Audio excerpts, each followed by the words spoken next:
Welcome back to Reconfiguring Reality. I'm Laura, I'm Jesse. I'm the Jericho. and today we'll be discussing the evolution of video games and video game consoles.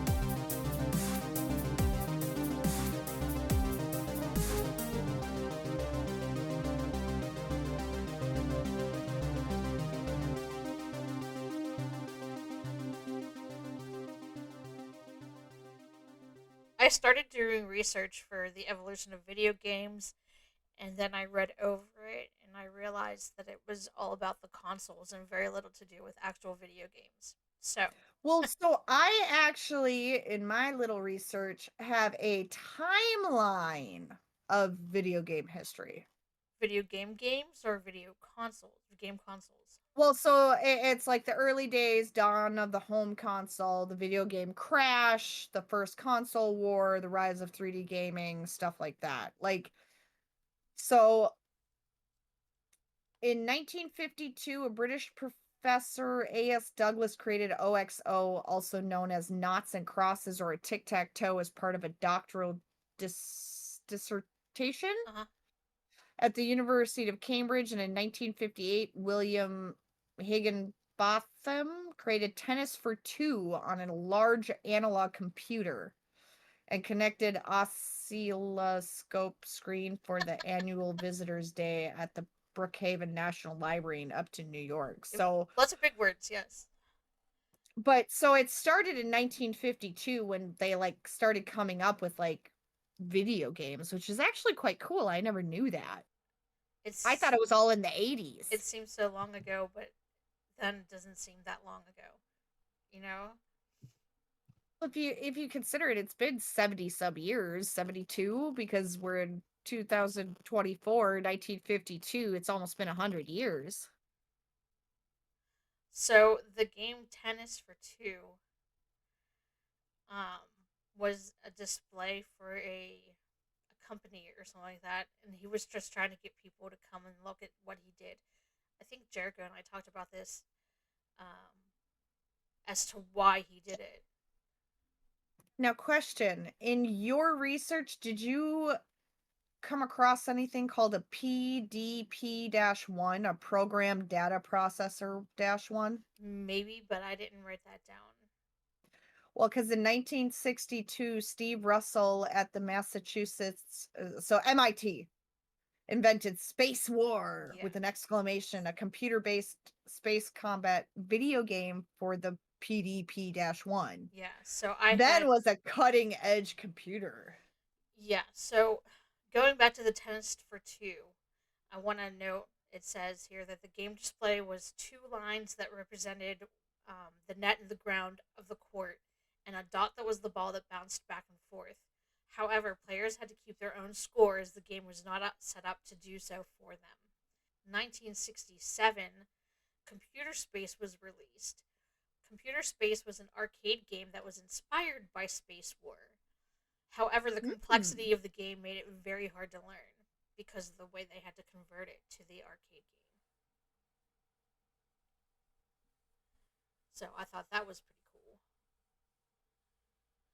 It also here, 1967, saw the design of the first of several video game test units. Mm. Do you know what the first Let's video game unit was? um the only one that I can think of is an Atari. No, not Atari. But Wasn't. Uh, Atari was released 3 years after the first gaming system was released. okay. What Yes. was the first gaming system? I'm trying to see if Jericho's going to chime in because he knows the answer to It this. is the Magnavox Odyssey. Right, the Magnavox Odyssey. And that was in Never even heard of 1972. that. It was the first multiplayer, multi program video game system and was not considered a commercial success, even though it sold just under 200,000 units. Oh, okay. So, see, this is that's on in my Dawn of the Home console. One of the because they called it just an Odyssey, Mm-hmm. or out of the 28 games was the inspiration for Atari's Pong. That's correct. Its computer space was actually no. I'm sorry. The inspiration was actually the Odyssey itself. Okay, yeah, because so that was No. 1972. 1975, the Atari was released with Pong being successful as its arcade counterpart. Yes. In fact, Pong sold and the Atari sold 150,000 units in 1 year, which made it all that more successful than the Odyssey, which only sold the 200,000 in a span of Hmm. 3 years. So the Magnavox actually sued Atari for copyright infringements. Mm. And Atari settled and became an Odyssey licensee over the next 20 years. And then Magnavox won more than 100 million in copyright lawsuits related to Odyssey and its video games. Damn. Yeah. Okay, before we continue to talk about game consoles and game systems, let's briefly talk about MUDs, multi-user dungeons, What? because in the timeline, MUDs come up next. Do you know what multi-user dungeons are? No. They're multiplayer, real-time virtual worlds, usually text-based or storyboarded, that combine elements of role-playing games, hack and slash, and player versus player (PvP), and interactive fiction and online chat. So players can read or view descriptions of rooms, objects, or other players and non-playable characters, NPCs, and perform actions in a virtual world that are typically also described via text. Have you ever heard of Zork? I've heard of it. I've never like seen it or anything like that though. Yes. So the first MUD was called Colossal Cave Adventure and was created in 1975. It was significantly expanded upon in 1976, with, um, as it contained many D&D features and references. So that one was also called Adventure. But Zork was probably one of the most commonly known MUDs, was released in 1977. The popularity of these games can be seen by the fact that they are still being created in the 1990s. Hmm. Yeah. So, the reason why I wanted to introduce MUDs is because we'll see it again in the future. So, we're now at 1976. 1976. Mm-hmm. Because I have in 78 Space Invaders came out for Right. arcade. Mm-hmm. And then Whoa! Activision is that old? Uh huh. Damn. Because they did the first third party game developer, which developed software without making consoles or arcade cabinets in 79. And then the introduction of Pac Man. So, I loved me some Pac Man. I have a note here that says between 1976 and 1983, second generation game systems entered the scene. Consoles such as Atari VCS, otherwise known as the Atari 2600, Mattel's Intellivision, and ColecoVision. Is that how that's said? All of these, all of these systems featured interchangeable game cartridges that were sold separately. so like the Nintendo had this individual cartridges. See, Right. because I remember having an Atari when I was really young. I remember the joystick. I don't remember if we had cartridges or They not. So look I'm like eight thinking tracks. then I think we had an Atari 2000 2600 Yeah, I don't know because what one we had. We played Donkey Kong on ours quite a bit, actually. Donkey Kong. I thought Donkey Kong was a Nintendo. No, it was on the Atari. I know it Interesting. was Atari. We also had the Space Invaders, I guess it is. The one with the little spaceship. Pew, pew, pew. Mario Brothers was on the Atari too. Oh, I didn't know that. Yep. Because there's Super Mario Brothers, which everybody remembers from the NES, but there was just a Mario Brothers game, which was an arcade game that got ported, where you run back and forth, um, similar to Pac-Man, like you can travel through the side of the map and come out the other side, Uh huh. and there would be these little creatures that would come out of pipes, and instead of jumping on top of them, which would kill you, you'd have to hit the ground they were walking on from underneath, which would flip them over. Then you'd have to run over and touch them before they flip back over in order to kill them. Oh, interesting. Hmm. So, in the same time period, this 1976 to 1983, home computers started becoming more accessible with releases of systems such as the Apple II, Radio Shack's TRS-80, and the Commodore 64. So, in 1979, Mystery House was released on Apple II, and Rogue was released in 1980 on the IBM PC.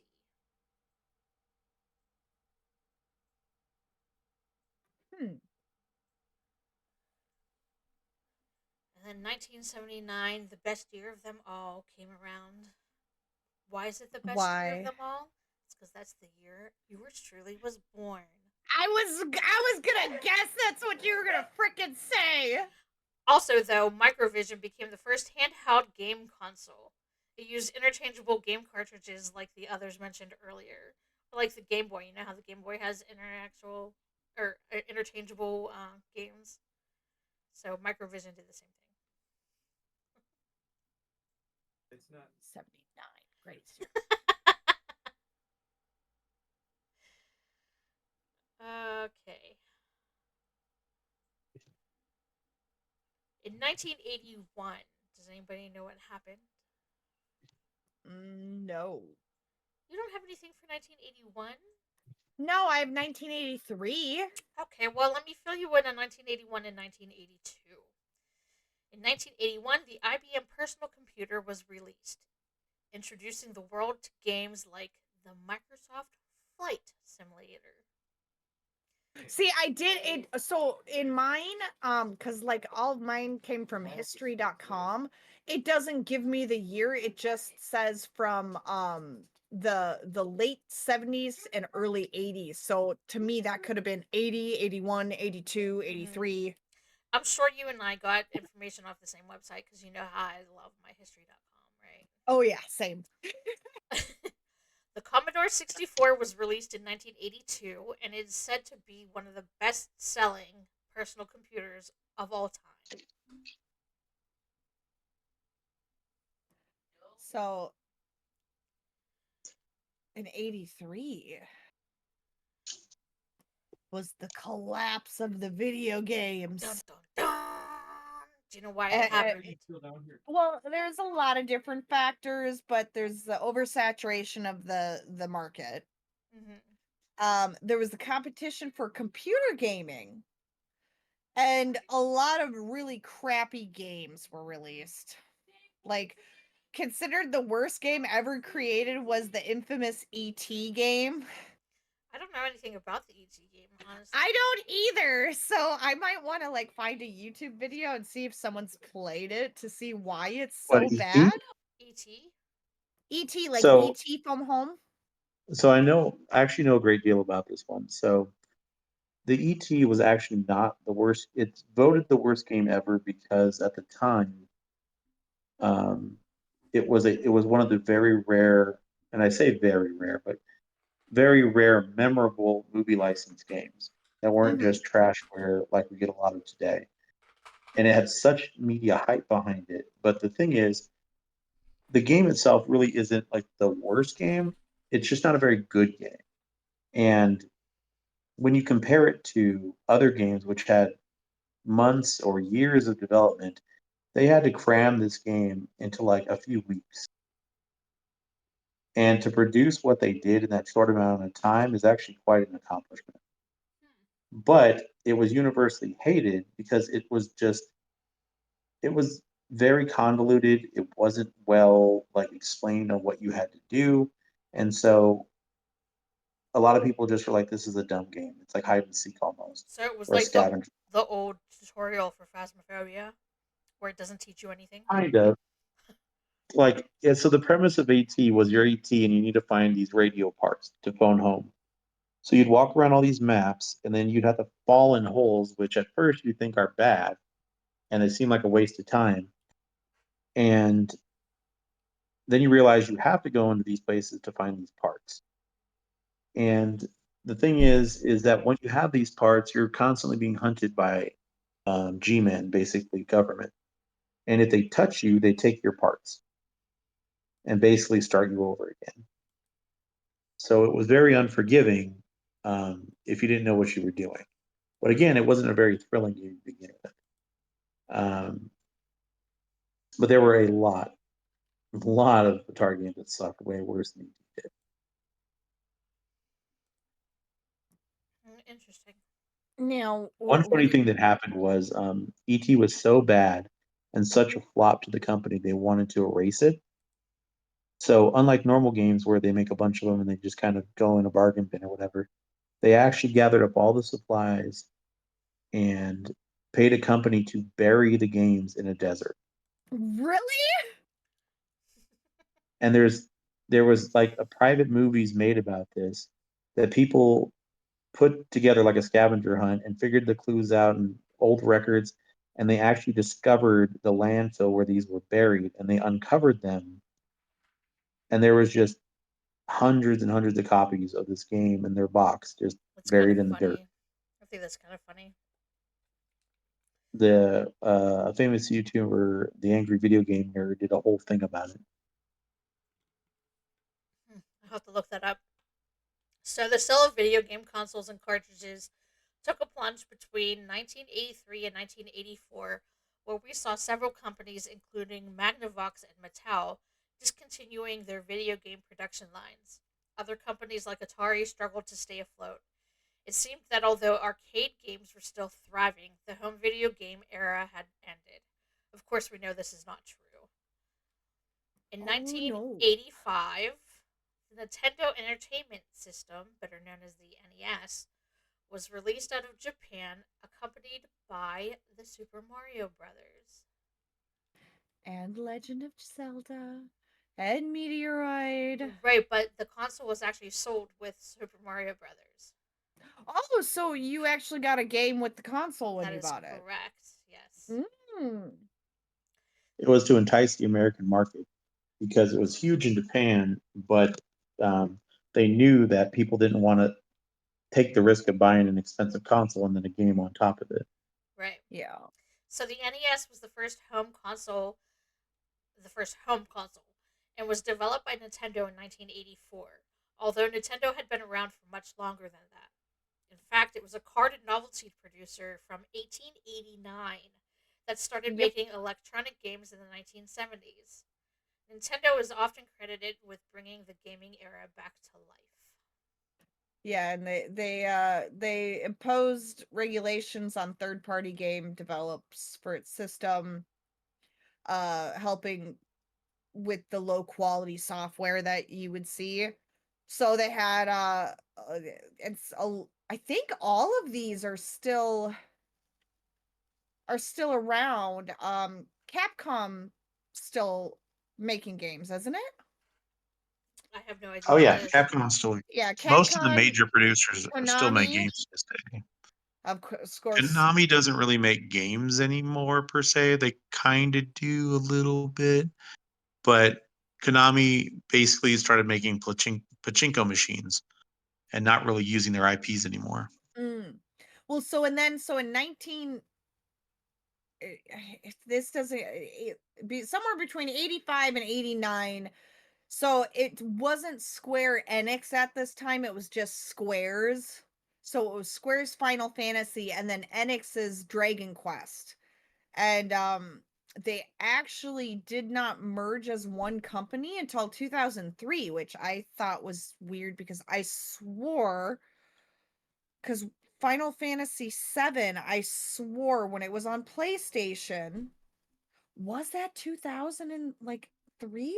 I swore it said Square Enix on it, but I can't remember. Huh.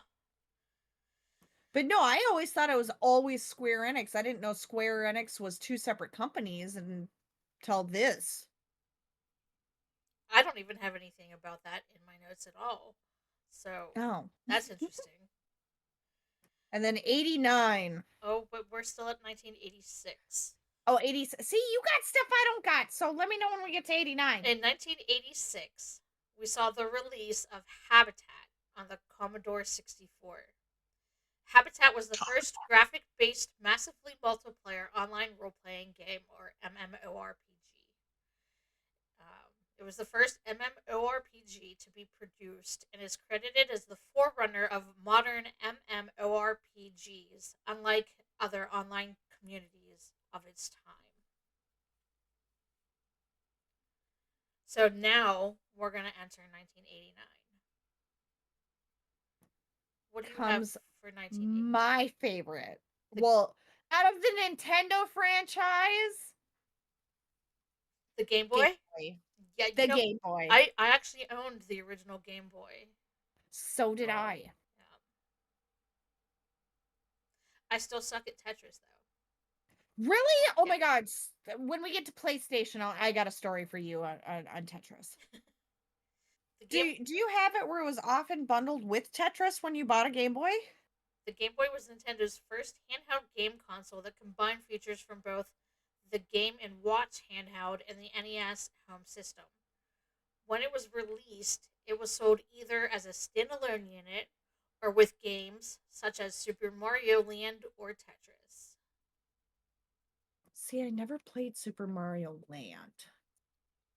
I think we had a Super Mario game, but like I remember playing baseball on my Game Boy. I don't remember playing much else. If it was baseball, it might have been something else. I don't even remember, to be honest. It was a long time ago. So video games evolved at a rapid pace throughout the 1990s, moving from the first 16-bit systems to the first internet-enabled console in 1999. It was during the 1990s that we began to see games like Wolfenstein 3D, which was the first FPS, or first person shooter, in 1992, Doom in 1993, and Quake in 1996. Sega released its Saturn system in 1995, which was the first 32-bit console that played games on CDs rather than cartridges. Do you know how many cool games were on the Sega? Now, how many? Tell me. Okay, so there was Earthworm Jim. There was Booger Man. There was Sean in the background. There was Sonic the Hedgehog. I'm sorry. Is Sean back there like, yeah, right Yeah! on? Yeah. Love it. but so they had Street Fighter and Mortal Kombat. Like this is what I like. That's And those I were all had a released on Sega. the original Sega. Well, early to mid 90s. Okay, hold on. Let's see. Okay, with the technology superior to the NES, clever marketing, and the 1991 release of Sonic the Hedgehog, the Genesis made significant headway against an old rival. Nintendo released a 16-bit Super NES. Okay. So then in the early to mid 90s, you had Street Fighter, Street Fighter 2, Mortal Kombat, which were the first games really like fighting games to depict blood and gore, Okay. which I loved. I bet. And then in response to the violence games, Sega created the Video Game Rating Council in '93 to pretty much put the sticker on saying Violence, violence. M for mature. Oh, okay. Nice. No, I didn't have any of that. Yeah, they still use it today. And then in the mid '90s, you got the Super Mario Brothers live action movie, which was a great movie. I don't care what anyone says. I love that movie. And then you also had Street Fighter, which had oh, what's his name? Baby He Street played Fighter. Gomez. And then he played Gomez in the Addams Family, and then he was Hold on. Van Damme. Jean-Claude Van Damme was in Street Fighter, and then you also had the Mortal Kombat movie. Not only did video games become a big part of people's lives, but they turned them into movies, which I still watch today. Okay, but I also have here that non-violent games such as Mist, Riven, and SimCity were also released in the 90s, and those games were geared to people who generally didn't play video games. Yeah, I remember like SimCity; it's still one of my favorites. I remember watching it. I never really played it. My brother-in-law would play it. We played it in But like I class. grew up watching, like I played on the Sega. My friends had like a Nintendo 64 and stuff like that. Like I I I played it, but when it came to what comes up next is besides the Sega is what I grew up playing. Okay. The 1990s also brought the start of strategy games like Command and Conquer and Total Annihilation, where players could play each other over the internet. Ooh. MMORPGs use the internet as their platform, much like the text based MUDs, creating a space where individuals could play the games while socially interacting with other people. Portable game systems also expanded in the 1990s. Um, this is familiar to me, but I didn't really play much console gaming back in the 1990s. So the Sega released the Sega Dreamcast in 1999 as their last ditch effort to stay in the console wars. I remember a Dreamcast. It seems familiar to me, but I've never played it. So the Dreamcast was the first console to include a built-in modular modem for internet support and online play. And then we come to Yeah, the 2000. Dreamcast was both ahead of its time and behind. It was crazy. Yeah, it was ahead of its time because of the built-in modem and all of that. You mean? That's part of it. So it had a lot of unique features. So like the controllers, for example, were built backwards to what do you think a controller would be. So instead of the cord coming out of the top, they would put it at the bottom. And Mm. then realizing that this is going to be a problem, it would fold under into a little groove. Like you know how phones have those little notches that for the cord? It Uh-huh. was like that. Huh. And the reason they did that is because it had this dual memory card system that you could plug in like a an extra pack and a memory card. And their memory cards weren't just normal ones like PlayStation and stuff. They had like a Tamagotchi little mini LED screen on it or LCD screen. So you could play like little games on the memory card itself and take it with you, kind of like a miniature Game Boy. Huh. And certain games you would play, it was like you could unlock stuff for the main game by playing the little mini games on the cards. Hmm. And it also had some of the most advanced graphics for the time. So you got a lot of big hitters like the Soul Calibur series and things like that. Oh, I loved Soul Calibur.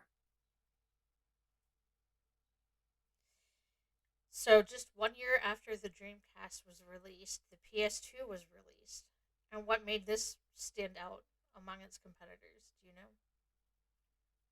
Well, initially, the PS2 actually wasn't graphically all that superior, but the PlayStation 1 had made such a huge smash that the popularity was insane. In fact, consoles were in a short demand, and people were scalping them. I remember I couldn't afford one at the time because they were very expensive, but my friend, they had a video rental store, so we stood out in front of a Target because they would only allow you to buy one and only like one extra controller and stuff like that. So we went with another friend of ours and we ended up buying 3 PlayStation 2s and controllers and games and all the stuff so that the store would have it and be able to rent it out to people. Oh, I that's cool. I do have a Because I note here know. though that the PS2 played DVDs as well as video games, and wasn't that Well, the first of so its kind? actually, no. So the PlayStation still played CDs. But DVDs, like movies. DVDs. Was it the PlayStation 2 or was it the PlayStation 3? I can't. No, so the PlayStation 2 could play DVDs. The PlayStation 3 could play Blu-ray DVDs. Blu-ray. Okay. Yeah, because Sega released the Saturn, and then PlayStation came out with the PlayStation, which actually was like $100 less than the Saturn. And then Nintendo had the 64 come out that year because the Saturn was 32 bits. PlayStation was it 32 or 64 bits? Because the Nintendo 64 was 64 bits, but I can't remember if PlayStation was. Because Saturn Well, played CDs, PlayStation played CDs, but Nintendo 64 still had the cartridges. And yeah, and CD you was the new had, medium because they stored more information. yeah, and then PlayStation, you still had your little memory card so you could save your game Yep. and everything. And Eventually, they then, did switch to internal memory because PlayStation 2 could be expanded with a hard drive. And it also, you could attach an Ethernet or modem to the back of it. So they also did online gaming later on. Like Final Fantasy 11 was an early adopter of PlayStation's online gaming, and it ran for years and years. yeah, because I know Sega and Nintendo, they had like their good games, but because there was so much support for Sony, like I know when Final Fantasy started coming out, even though it's a Japanese based and it started with Nintendo up until a because I remember Final Fantasy 14 was only playable on the PlayStation for a while. Then you could do it on the computer and then Xbox. And now it's a cross platform. For the longest time, Final Fantasy was only PlayStation. So if let's say you were a Final Fantasy fan, and I know we're not there yet with the Xbox, but and you only owned an Xbox, you were not going to be able to play those games. They were only for PlayStation. Like PlayStation had Final Fantasy 7, Final Fantasy 8, and those Yeah, were, exclusivity's always been a thing. yeah, and those were 4 discs. So you would put your first disc in, get to a certain part, and then it would tell you, oh, you need to put the next disc in to continue the story and stuff like that. That would make it hard to go back and Well, complete things over again. I don't know Yeah. if your research shows you this or not, sweetheart, but did you know that PlayStation started because Nintendo backed out of a project with them? No. Oh, mine doesn't even say that. Yeah, so originally Nintendo wanted a CD add-on to expand upon their system.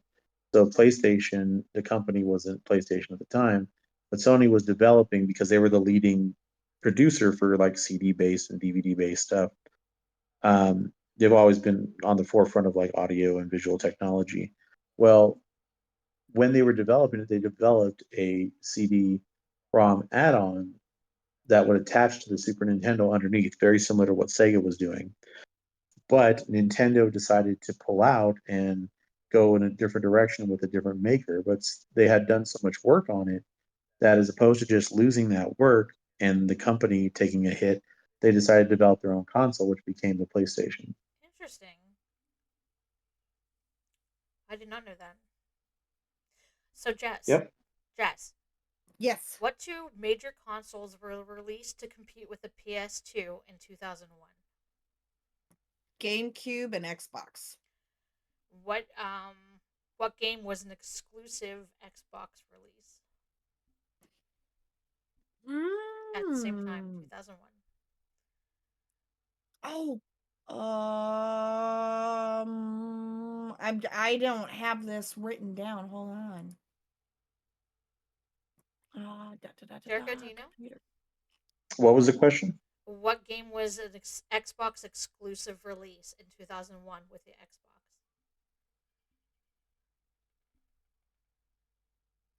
An Xbox. Yeah, in 2001 with Halo. Yes, very good. It was Oh, Halo. see, I was thinking not Halo, but what else was there? There was GTA out yet? I don't know when GTA came out. I Because I should couldn't know I this. I was never allowed to play that, but I was allowed to play freaking Are you Mortal talking about Kombat. GTA like 5 or 4? What? There's a lot 3. of GTA. GTA 1 was initially released in 1997. Oh, I damn, it's that did old? not know that. Well, GTA 1 and 2 were top down. They were similar to like Miami Heat. Those are like basically spin-offs or clones of the original Grand Theft Auto series. Grand Theft Auto didn't become 3D and similar to like what you know as Grand Theft Auto today until Grand Theft Auto 3. And when was that released? When was 3 released? Uh huh. Oh man, I don't know. Well, Probably like early 2000s, I'm guessing. Grand Theft Auto 3 was released in Excuse 2001. me. Yep. Yeah. I wish I knew what Grand Theft Auto my late brother-in-law played. He was 8 when he played it, and I was just like, no, you should not be playing this game. This is Well, there's ridiculous. Grand Theft Auto 3, then there was Vice City. Vice City, then San Andreas, I think then Grand Theft Auto 4, and then finally 5. I think he was playing Vice City, honestly. There was also one that's Grand Theft Auto Tokyo, something that was similar to 1 and 2. There's also Grand Theft Auto Advanced something that was played on a Game Boy Advance. Oh yeah, the port thing, Grand Theft wannabe. Auto Advance for the Game Boy Advance. 2004. That's wild. Interesting. All right, so 2001 was about the time that game companies began to focus on the development of console games over personal computers. And speaking of the Advance, the Game Boy Advance was released in 2001. It offered a 32-bit processing as well as compatibility with other Game Boy games. That's so funny. What? When you hear 32 bits, right? Uh-huh. In the computer world, a bit is ridiculously small when you think about Yeah, today's technology. because it is. Because that's like a tiny little text file or an email is kilobytes, and a kilobyte is 1,000 bits.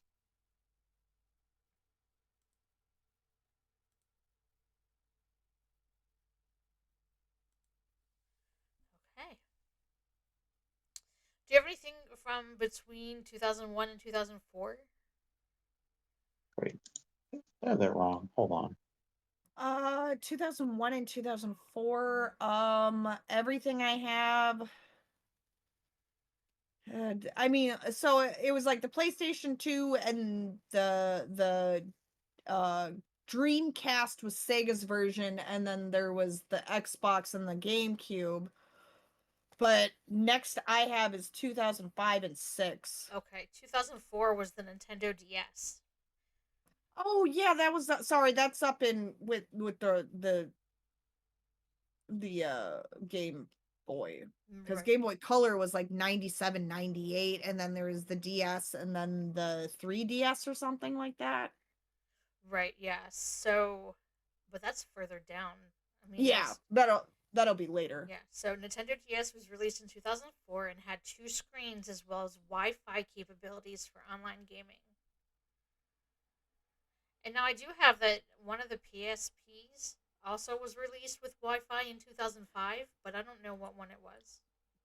Oh, well, so a PSP is a handheld one, Okay. which it was popular for like people like me because I would bring it with me to like school and stuff like that. Mm-hmm. But that's why they're not around much. They weren't a big hit like the Nintendo DS was, because you had Pokemon and you had Mario and you had all this other kind of stuff. And I think the only game I really played on like the handheld Sony version was Final Fantasy Crisis Core. But now the PSP is said to had is the PSP also is said to have had a flexible platform so that it could play other media like MP3s. Yeah, Yeah, I wasn't able to figure that crap out. What were you wrong about, I Josh? had to check my math on it, but it's not the regular conversion. A bit is 8 bits to a byte. So 1 kilobyte is 8,000 bits. So when they had 32-bit processing, and we have gigabyte processing, just imagine how far that's come. Mm, damn, yeah. So the PSP was 2005. 2005 also saw the release of the Xbox 360, followed by the release of the PS3 and the Wii in 2006. Yep. I freaking hated the Xbox 360. Do you know how many so I got married in 2008.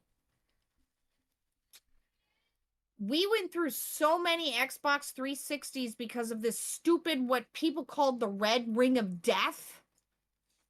Like, I don't even know how it happened. The only game I played on the Xbox was freaking Fable. I am a PlayStation girl through and through. I will never own an Xbox ever again in my life. Something else was happening in the early 2000s. Do you know what else was happening? Computer games were getting big. Something else. Counter-Strike? Mobile phones and mobile phone Oh. games were becoming even bigger. Even though mobile phone games were around as far back as 1994 and 1997, in 2003, Nokia released the N-Gage, which was a device that was a combination game console and mobile phone. Engage 1 and 2, colossal failures. Colossal failures, yes. The product line was only produced for 2 years, failing mainly because the phone buttons were not well suited for gaming.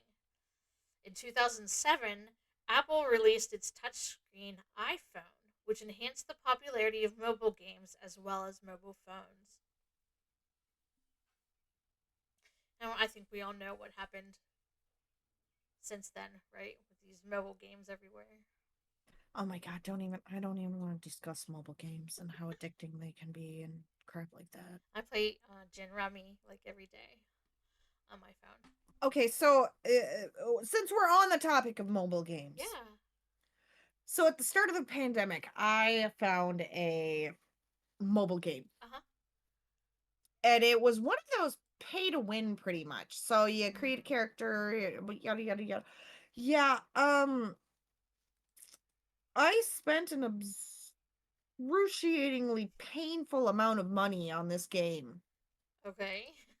Like, in a week, I probably spent about $500-600. Oh, wow. Yeah, so I stopped playing that game. But it's just it's one of those things, because Angry Birds. Angry Oh, Birds. you went. Does anyone still play Angry Birds? Is that Um, even a thing anymore? so I never played Angry Birds. Oh, you never did? Nope. Oh, I used to love that game. Okay, now, did you ever play any of the Facebook games? Oh my god, Farmville. Farmville was mine too. I was so addicted to that game. I Oh, haven't same. played it I during work literally. hours. What the fuck ever. Oh, well, because I was a stay-at-home mom when Farmville was around. No, I was still working in an office at that point. when the Wii and Xbox and PlayStation 3 came out, they all had like their own, like, you know how like the Wii had like the fitness thing where you had the board you would That. step on, and Hmm. then the Kinect was Xbox,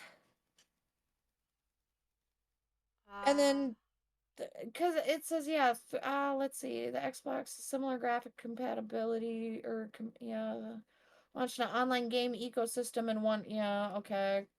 It also featured the Kinect, a state-of-the-art motion capture system that offered a different way of playing video games. yeah, I don't have anything about the Yeah, so what the Kinect was like, it was like a camera that would connect to your Xbox, and you could do like Just Dance and stuff like Kinect. that. Oh, okay.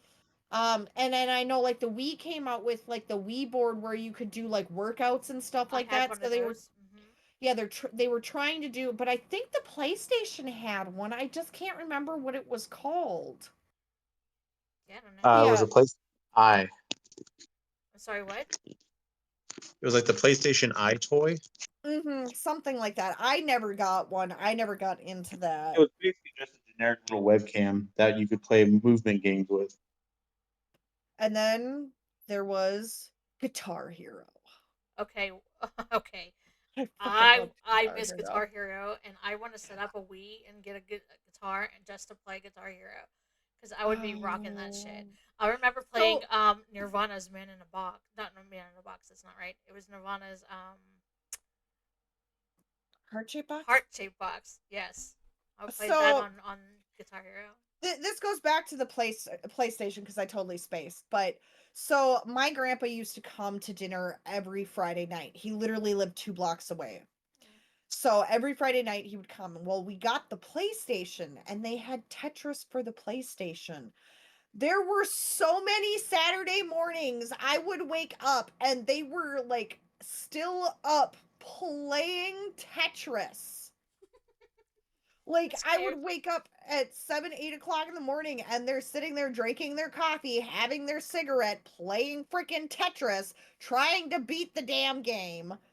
But then Guitar Hero came out, Oh, and we used to play Guitar Hero on the projector screen because my dad had a projector screen. nice. And we would play Guitar Hero 2, and then Did you play the band one? that was that on PlayStation or It might have Xbox? been PlayStation.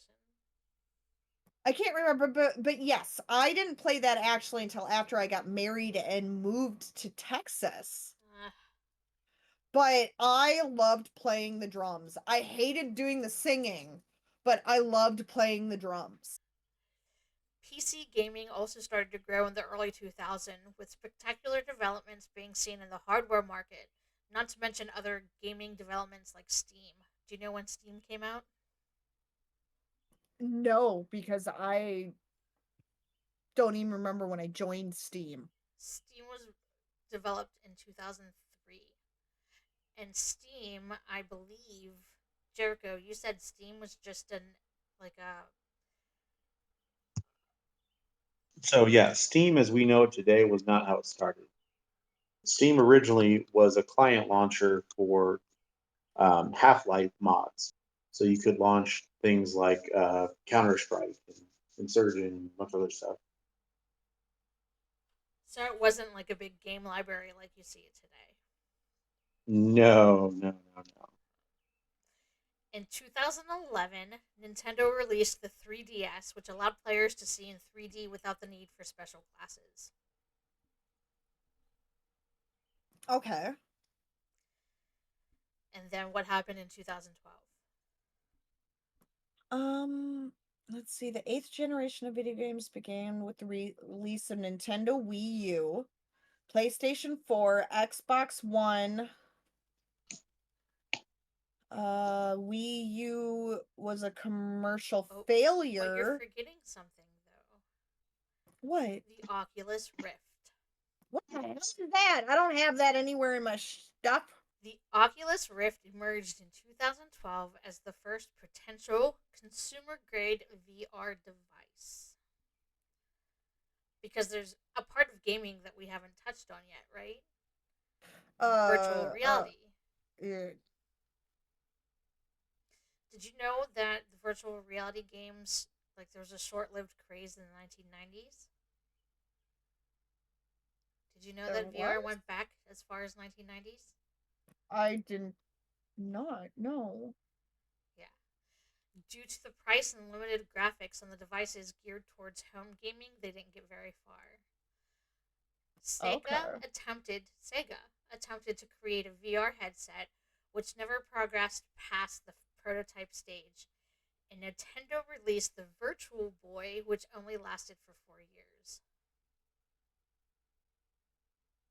The Virtual Boy was trash. And that's probably why it only lasted for 4 years. Yes, the Wii U was also released in 2012, but that proved to be a Mm-hmm. commercial failure for Nintendo. It was discontinued just 5 short years later. And then 2013, the PS4 and the Xbox One were released. Like you can't skip over the Nintendo stuff because like Nintendo has a habit of putting out stuff as like a testing phase, Uh-huh. then coming back and making it better later. Right. Because like the Virtual Boy was an attempt at 3D gaming, but and there it was all monochrome red. Like it would give you headaches. It looked like garbage, Right. and you had to attach this giant thing to your face. It was very uncomfortable. Right. Well, I have in my note here that when the Wii U was discontinued in 2017, the Nintendo Switch was released. Yeah, and it's a precursor to the Switch. Yeah. But the funny part is when they first announced it, they marketed it very similar to what they did with the Switch. Like the Wii U was supposed to be this not just a big controller, but you were supposed to have gaming on the go. But it massively got scaled down to be nothing more than a really ridiculous controller.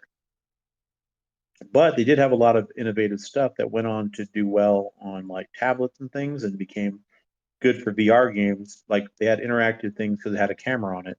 So you could do like altered, kind of like an altered reality thing where like you could do investigative games and you Right. would pan the controller around and you could see the world and find clues and stuff like that. Right. And I actually have information on that, but that's 2017. I need to rewind to 2015 because in 2015, virtual headsets were still trying to be made and released. So, have you ever heard of the Google Cardboard? Oh gosh, the Google Cardboard. I remember that. Jess, have you ever heard of the Google Hmm. Cardboard? No. The Google Cardboard and the Samsung Gear VR were both headsets that were released in 2015. Both headsets used the aid of smartphones to create VR experiences. Now, we had a Samsung Gear. I do remember that. The Google Cardboard is now discontinued, having only a lifespan of 6 years, where um, Samsung also stopped support for the VR and XR services in 2001. And XR is extended reality, I believe. So that's like you know how when you want to buy furniture or something online, you can see it in your space. Do you know that program that they use? Mm-mm. You've never seen that? No. So you hold up your phone and like point it at the part of the room that you want to put the furniture Oh, in. so like for Pokemon Go. Yes, exactly. That's Okay. extended Okay. reality. Okay. My brain wasn't comprehending what you were saying. That's why I was getting confused. Okay, Nintendo always comes up with some wild stuff, or even if they play off of other stuff, like the Switch, like in the Wii. It's just an evolution of the tech at the time. But it's funny because in 2018, they came out with Nintendo Labo. they came out with what? Nintendo what? Nintendo Labo. It's Labo, Okay, I don't know and anything about that. it came out with for the Switch, and basically it were these games that you could play on the Switch that involved these cardboard peripherals that you would build.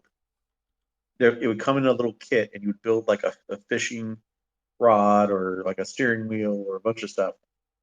You could be like had a backpack that kids could wear, and you would build it, and it would hook into the controllers and stuff, and you could like pretend you're a robot, and it would have games that came along with it using the Joy-Con. But it's just like an evolution of the stupid cardboard headsets, just taken to like the nth degree. In 2016, the first modern consumer grade VR headsets hit the market and were relatively affordable when compared to the cardboard and gear. The headsets were the HTC Vine, the Oculus Rift, and the PlayStation VR. They interfaced with a gaming PC or the PS4 to enable high frame rates and smooth VR gameplay. So I'm guessing that's kind of like what we use today. I don't really know. I don't do much with VR. Yeah, I mean, basically, early headsets required that the the console or the PC do all the work. It was basically a monitor strapped to your head. So, funny thing, and this still has to do with gaming, but esports. Okay. So, esports is relatively new, but they've been it's been around since like 1972. In 1980, the first nationwide Space Invaders competition was held with 10,000 participants. A year later, gamers competed in the surprisingly cutthroat inaugural Donkey Kong tournament. In the early Mm-hmm. 90s, there were Street Fighter and Mortal Kombat competition and tournaments. Um, and then tournaments grew in popularity, followed by GoldenEye and other first person shooters later that decade, which paved the way for StarCraft, Warcraft, Overwatch, Call of Duty, and Halo. In 1998, the legendary StarCraft 2 tournament on PC boasted more than 50 million online viewers, and 17 millions of those were participating via Twitch. So that Twitch has been around since 1998. Huh. And then in the 2000s, esports gained serious momentum. Tournaments such as the World Cyber Games and the Electronic Sports World Cup debuted followed by the launch of MLG, which is Major League Gaming, in 2002. And MLG is considered one of the world's most prominent hosts in esports. The first Yep. televised esports was in 2006 for Halo 2 on the USA Network. Huh. Broadcasting esports didn't prove fruitful until the inception of Twitch in 2011, so when Twitch became really, really popular. Where players could actively engage with their audience. In 2014, Amazon bought Twitch, and League of Legends became one of the most popular esports games ever, which remains true today. It is still the most televised and the most watched of all esports. Doesn't really I may surprise me. In 2011, League of Legends had its first world championship, and in 2013, the event sold out the Staples Center in Los Angeles within minutes of tickets going on sale. Damn. We still have a couple of years of gaming consoles that we haven't touched base on. Like the Xbox One X, Isn't that just the newest one? 2017. It's called the One X. I thought it was just called the Xbox X. Wait, so there's an Xbox X and a Series X? S? Yeah, so there's, okay, 2017 Xbox One X, and then Okay. 2020, we saw the release of the Xbox Series X and the Series S. What is the difference? I haven't the slightest idea. I don't play Xbox. I don't either, because Xbox has never gone with normal naming conventions. Like the PlayStation was PlayStation, PlayStation 2, PlayStation 3, PlayStation 4, PlayStation 5. Which was also released in Xbox was 2020. like Yeah. Xbox 360, Xbox One, Xbox Yeah, but what's the like difference between the Series X and the Series S, which were both released in the same year? Yeah, the only thing I could think of is like the PlayStation 5. You could buy it in two ways. You could buy it where you actually could insert discs for your games, like if you go to GameStop and buy the game, Or you could buy it without that, and that means you have to download all your games. But it's still all called the PlayStation 5. The only thing I can think of is that would be the difference. Oh. Or maybe like the X is, let's say, 1 terabyte and the S is like five. I don't The know. biggest difference between Xbox S and X is that the Series S does not have a disk drive. Why do you No, gotta complicate crap? I said that's the only difference. Yeah, is this one has a disk drive, one doesn't. Yeah. Well, they look different too, but The Xbox Series X includes a UHD Blu-ray disc drive.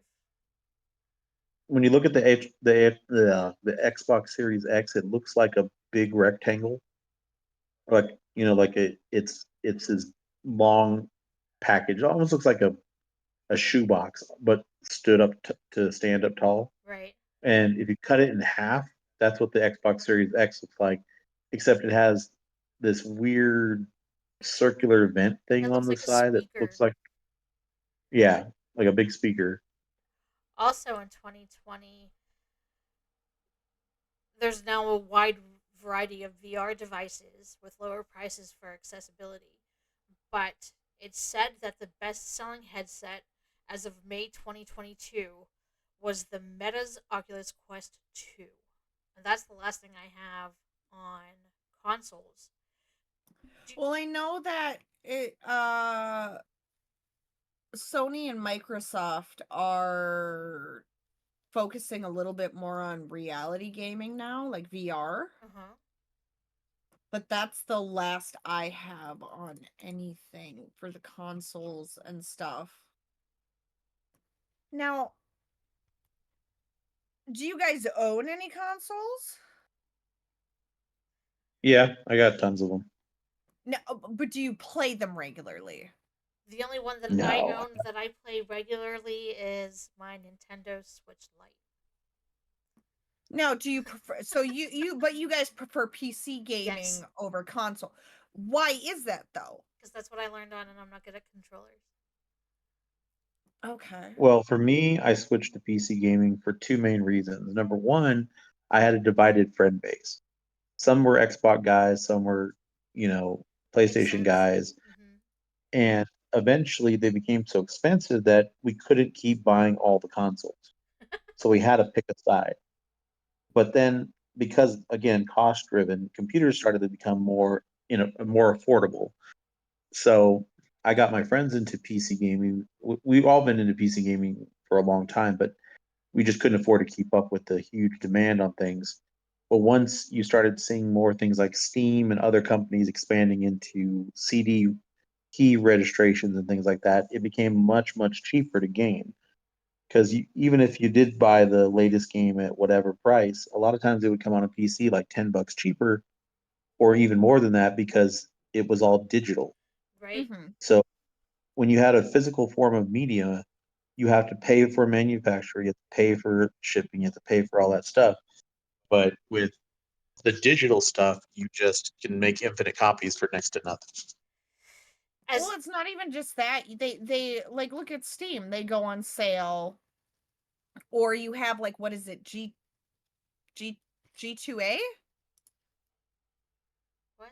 where you can go and buy, like, let's say, a key for Oh, like Steam.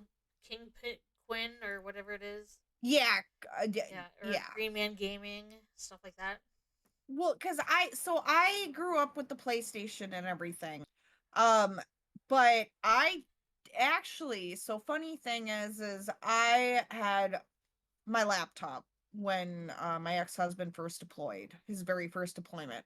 And I actually stumbled upon League, Uh huh. and I couldn't grasp the concept of it. Like, I didn't understand the because I was used to playing like Final Fantasy and stuff like that. So Mm-hmm. it's a single player game. And it turned me off to online gaming because of how rude and mean Yeah, League the is one of the league. most Well, toxic communities. so then I got into Final Fantasy 14, fell in love with it, with online gaming and like meeting new people and having the storyline.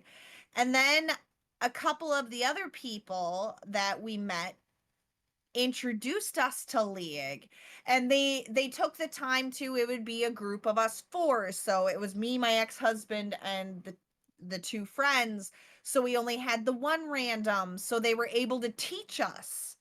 And yes, it was still very toxic, don't get me wrong, but it opened up my eyes to the fact that online gaming could be fun. And then of course I met